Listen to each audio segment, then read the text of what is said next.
ముఖ్యంగా రాష్ట్రం ఇబ్బందిలో ఉన్నప్పటికీ కూడా ప్రజలకు ఏదైతే హామీలు ఇచ్చారో ఆ హామీలన్నీ కూడా ఒక్కొక్కటి నెరవేర్చాలని చెప్పి రేవంత్ రెడ్డి గారు కాంగ్రెస్ ప్రభుత్వము పనిచేస్తున్నారు. మొదటి నెలల్లోనే ప్రజలకు హామీ ఇచ్చినట్టు వారికి 200 యూనిట్లు ఫ్రీ, మహిళలకు bus travel free, Rajiv Aarogyasri scheme. ఇంతకుముందు ప్రజలందరూ కూడా ఇబ్బంది పడుతుండే, వీళ్ళందరికీ కూడా సరిగా వైద్యం ఇప్పించాలి, వీరికి 10 లక్షలు చేయాలని చెప్పి రాజీవ్ ఆరోగ్యశ్రీ స్కీమ్ కూడా అమలు చేయడం జరిగింది. గ్యాస్ 500 రూపాయలు. తర్వాత అందరు కూడా ఏదైతే ఎదురు చూస్తున్నారో రుణమాఫీ చేయాలి, ఏ రాష్ట్రం కూడా చేయని 23,000 కోట్ల రూపాయలు రైతులకు రుణమాఫీ చేయడం జరిగింది.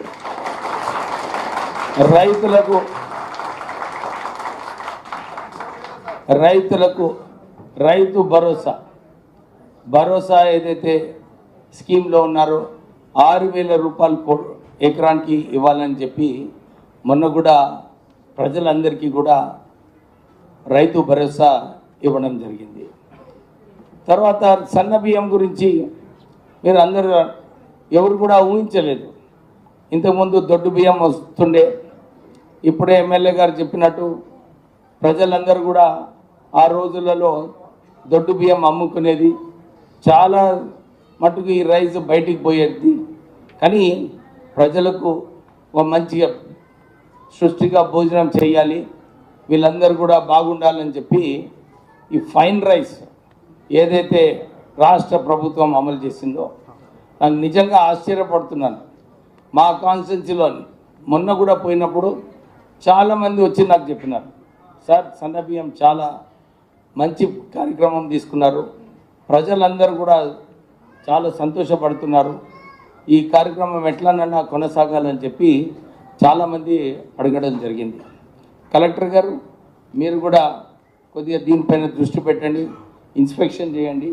ఎందుకంటే రాష్ట్ర ప్రభుత్వం ఏదైతే ఈ కార్యక్రమం ప్రజలకు ఉపయోగపడేలాగా తీసుకున్నారో ఇది సరిగా ఇంప్లిమెంట్ కావాలి.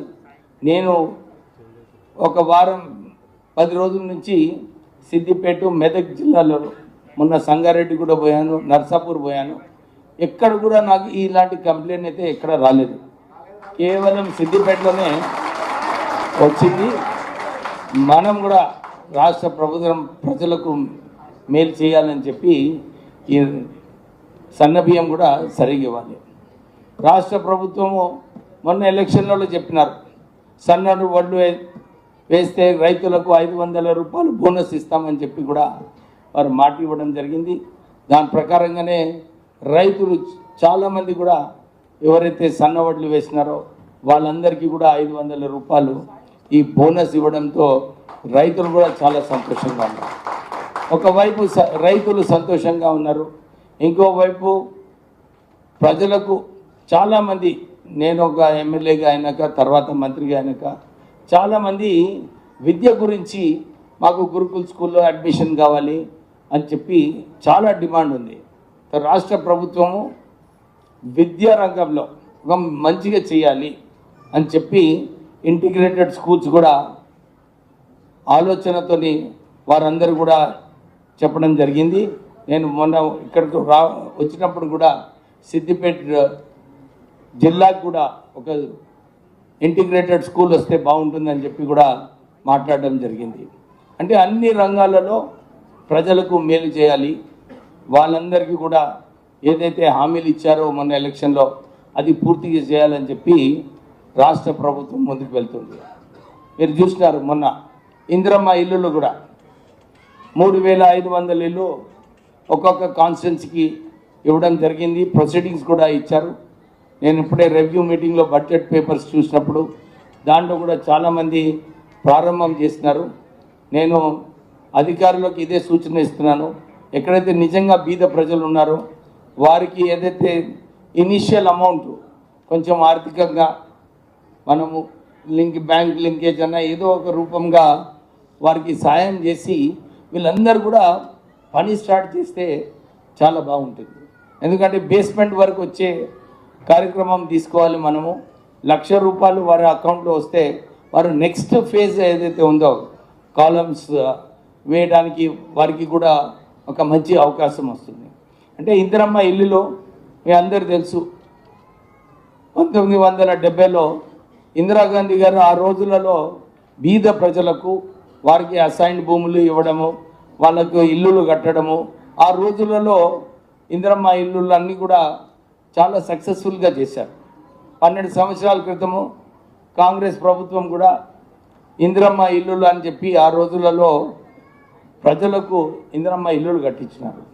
మొన్న ఎలక్షన్లో వాగ్దానం ఉండే, మేము కూడా ఇల్లులు కట్టిస్తాం అందరికీ, మనం 10 సంవత్సరాలు చాలా గ్రామాలలో కూడా డబుల్ బెడ్రూమ్లు ఇల్లు వస్తాయని చెప్పి అనుకున్నారు. ఇది ప్రజలందరూ కూడా ఎదురు చూస్తున్నారు, ఈ ఇందిరమ్మ ఇల్లులు ఎట్లా సక్సెస్ఫుల్గా చేయాలని. అందరికీ సూచన ఇస్తున్నాను, పార్టీ వైజ్ కాకుండా ప్రజలకు ఉపయోగపడేలాగా ఈ ఇందిరమ్మ ఇల్లులో ప్రజలకు ఉపయోగపడుతుంది. అందరు కూడా సహకరించి ఈ ఇందిరమ్మ ఇల్లులన్నీ కూడా తొందరగా కడితే బాగుంటుంది. ఇప్పుడే ఇంతకుముందు కూడా చాలామంది కోరినారు, సార్ వచ్చే సంవత్సరం ప్రొసీడింగ్స్ కూడా మాకు తొందరగా అలాట్ చేస్తే కొంచెం పనులు కూడా ప్రారంభం అవుతుందని చెప్పి చాలామంది కోరడం జరిగింది. నేను కూడా ముఖ్యమంత్రి గారితో మాట్లాడి, లేదు మా చాలా చోట్ల కూడా ఈ ఇందిరమ్మ ఇల్లులు ఇంకా ఎక్కువ పెంచితే బాగుంటుందని చెప్పి ముఖ్యమంత్రి గారిని కూడా కోరి డెఫినెట్లీ ఈ ఇందిరమ్మ ఫ్లాగ్షిప్ ప్రోగ్రామ్ ఏవైతే రాష్ట్ర ప్రభుత్వంలో ఉందో అది ముందుకు సాగాలని చెప్పి ముందుకు తీసుకెళ్తామని చెప్పి మీ అందరికీ కూడా భరోసా ఇప్పిస్తున్నాం. అంతేకాక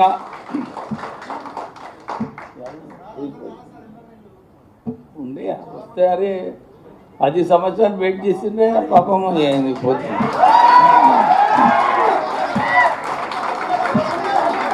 రాజకీయం చేయకండి మీరు రాజకీయం బాబాయ్ అలాగే రాజకీయం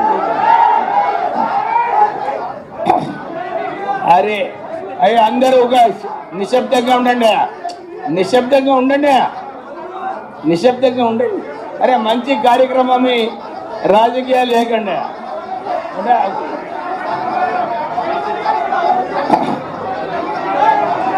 ఉండండి, ఆగండి.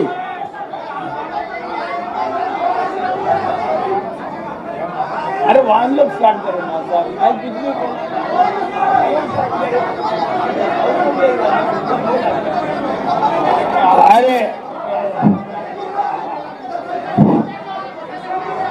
अरे अंदर आगंడి కార్యక్రమం బాబు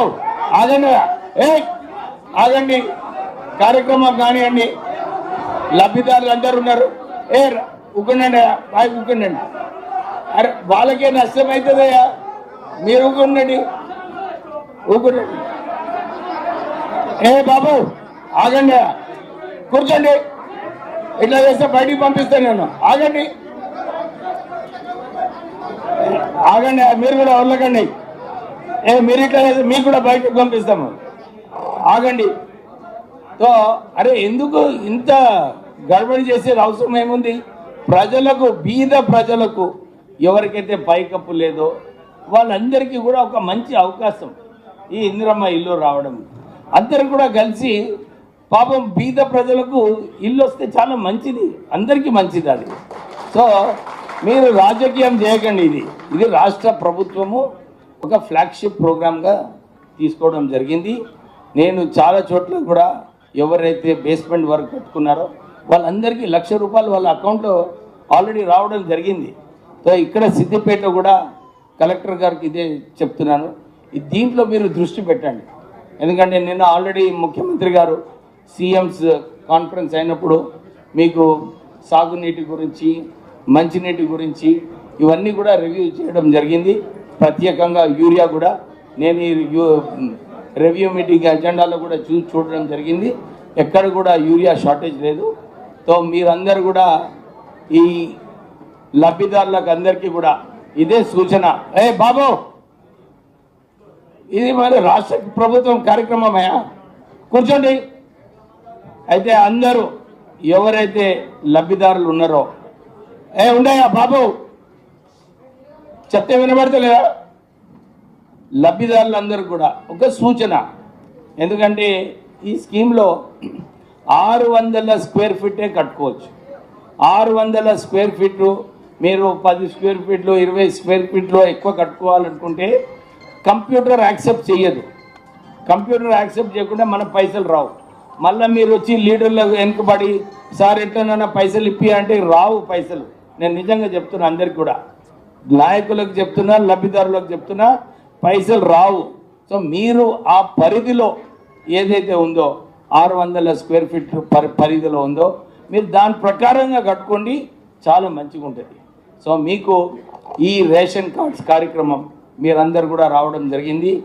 ఈ రేషన్ కార్డు ద్వారా సుమారు తెలంగాణ వ్యాప్తంగా ఒక 20 లక్షల రేషన్ కార్డులు ఇవ్వడం కార్యక్రమం తీసుకుంది రాష్ట్ర ప్రభుత్వము. మీకు అందరికీ కూడా ఈ రేషన్ కార్డులో ఈ కార్డు వచ్చిన తర్వాత ఈ కార్డులోనే రాష్ట్ర ప్రభుత్వం స్కీమ్స్ ఏదైతే ఉన్నాయో అన్నీ కూడా దీంట్లో తెలుస్తుంది. మనం రాజీవ్ ఆరోగ్యశ్రీ స్కీమ్లో ఎంత వాడుకున్నాము,